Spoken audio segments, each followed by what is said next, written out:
Abdul Qohar Mudzakkar, mantan pejuang 45, pemimpin gerakan separatis. Nama Abdul Qohar Mudzakkar lebih dikenal sebagai sosok pemberontak. Namun apabila kita mencermati lebih dalam latar belakang di balik sikap politiknya, kita akan tahu bahwa dia adalah korban di balik proses alamiah pembentukan tentara sebagai organisasi yang profesional. Nasibnya seolah mewakili nasib orang-orang daerah yang tidak bisa menentukan nasib sendiri. Qohar lahir tanggal 24 Maret 1921 di Kampung Lanipa, Distrik Ponrang. Ayahnya bernama Malinrang, keturunan bangsawan yang cukup kaya dan terpandang. Setelah tamat sekolah rakyat di Lanipa, Qohar melanjutkan studi ke Jawa. Ia memilih Solo dan masuk sekolah Mu'allimin yang dikelola Muhammadiyah. Masa studinya hanya berjalan 3 tahun, tahun 1938 sampai 1941. Kemudian terputus karena ia terpikat dengan perempuan asal Solo yang lalu dinikahinya. Ia kembali ke Lanipa. Keluarga besarnya gempar karena ia membawa istri orang Jawa. Di kampung halaman, Qohar aktif dalam organisasi kepanduan yang berafiliasi dengan Muhammadiyah, yaitu Hizbul Wathan. Jepang masuk ke Indonesia. Euforia yang berharap Jepang bisa membebaskan Indonesia dari Belanda. Begitu bersemangatnya sampai ia rela naik sepeda ke Rapang hanya untuk bertemu pemimpin pasukan Jepang. Singkatnya, ia berhasil menarik hati para saudara tua. Selama pendudukan Jepang di Sulawesi Selatan, ia bekerja sebagai pegawai Nippon Dohopo di Makassar. Namun di tengah keluarga besar, sikap Qohar yang anti-feodal membuatnya tersingkir.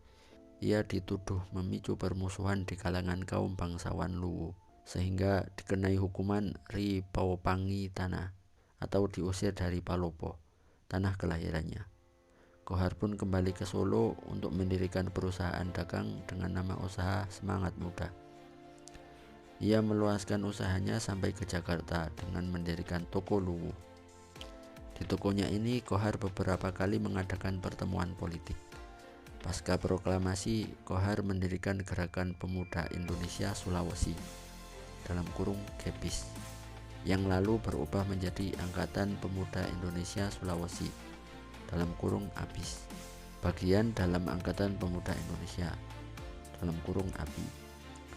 Qohar bersama API ikut terlibat dalam rapat besar IKADA, Jakarta, 19 September 1945. Dalam rapat raksasa yang bersejarah itu, Qohar bersenjatakan sebilah golok membela Soekarno dan Hatta dari kepungan tentara Jepang. Dalam perkembangannya, APIS meleburkan diri ke dalam usaha perlawanan secara fisik menentang kembalinya penjajah. APIS meleburkan diri ke dalam usaha perlawanan secara fisik menentang kembalinya penjajah dengan nama Kebaktian Rakyat Indonesia (KRIS). Daerah operasinya mencakup Karawang, Subang, Tangerang, beberapa daerah di Jawa Tengah, serta Jawa Timur. Qohar tidak bertahan lama di KRIS. Sejak awal pembentukan KRIS di Jakarta pada tahun 1945, Qohar sudah menunjukkan ketidaksetujuannya. Tapi bersama KRIS, ia sempat berperan membebaskan 800 tahanan di Nusa Kambangan. Sebagian besar adalah laskar yang berasal dari Bugis, Makassar. Laskar ini kemudian diberi pelatihan militer di Pingit, Yogyakarta, dan menjadi bagian Angkatan Perang RI yang diperbantukan pada markas besar tentara. Karir militer Qohar mulai cerah ketika ia ditugaskan menjadi Komandan Persiapan TRI, Tentara Republik Indonesia di Sulawesi. Kesatuan tentara di luar Jawa disatukan dalam Brigade 16. Masalah mulai muncul ketika ia mulai tersingkir oleh perwira-perwira yang memang mempunyai pendidikan formal dan kemampuan teknis militer yang memadai, walaupun mereka kurang memiliki karisma di kalangan prajurit.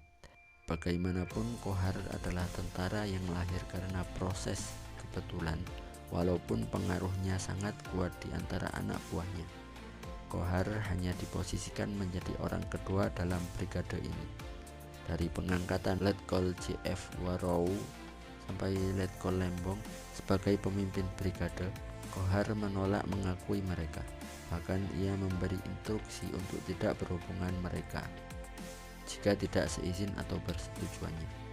Selain masalah popularitas di kalangan para prajurit, konon pertentangan itu juga dilatar belakangi oleh persaingan etnis. Kohar merasa orang-orang Manado Minahasa yang menjadi anak emas dalam kemiliteran yang formal. Kebetulan kedua letkol itu memang berasal dari Minahasa. Kohar pun melepaskan jabatannya sebagai wakil komandan Brigade 16. Ia diberi tugas membentuk komando seberang yang meliputi Kalimantan, Sunda Kecil, Maluku, dan Sulawesi. Pimpinan komandan grup seberang lalu diserahkan padanya. Kesatuan inilah yang kemudian menjadi basis kekuatannya dalam gerakan DI-TII di Sulawesi Selatan. Ketika kedudukan komandan grup seberang dihapuskan, Kohar menjadi perwira tanpa jabatan. Ia sempat ditugaskan ke Sulawesi Selatan 1950. Sejak saat itu ia tidak pernah lagi kembali dalam lingkungan Angkatan Perang Republik Indonesia. Ia memutuskan untuk menempuh jalannya sendiri ketika merasa semua pengabdiannya tidak mendapat balasan sepadan. Kemarahan makin memuncak saat pemerintah Soekarno menolak masyarakat Bugis Makassar untuk bergabung dengan Angkatan Perang RI dalam suatu kesatuan yang mandiri bernama Hasanuddin, pahlawan kebanggaan mereka. Pada tahun 1952, Kohar membentuk brigadenya sendiri. 7 Agustus 1953, secara resmi Kohar menggabungkan kekuatannya dengan Kartosoewirjo yang memiliki basis pengikut di Jawa Barat. Kohar dan para pengikut fanatiknya pun menjadi bagian dari Darul Islam Tentara Islam Indonesia (DI-TII). Pada paruh pertama dekade 1950-an, gerakan separatisme yang dipimpin Kohar di Sulawesi Selatan sempat menyulitkan aparat keamanan RI. Tapi seiring berjalannya waktu, kekuatan Kohar makin melemah. Namun ia tetap bertahan di hutan belantara dan tak mau menyerah. Menurut Anhar Gonggong, pemberontakan Kohar dalam setiap babak memiliki tipikal yang berbeda. Periode 1950 sampai 1952 merupakan wujud dari akumulasi kekecewaan yang dialami Kohar.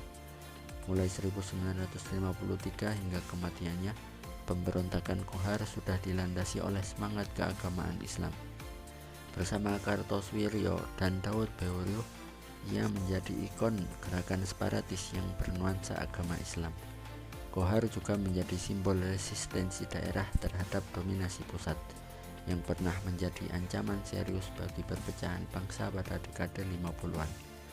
Pemberontakan Kohar yang melibatkan 15.000 pengikut itu berakhir dengan kematian Kohar pada tanggal 2 Februari 1965. Kohar, Presiden atau Khalifah Republik Persatuan Islam Indonesia (RPII), tewas ditembak Kopral Sadeli dari Divisi Siliwangi di pinggir Sungai Lasalo. Send me your location, let's ride the vibration.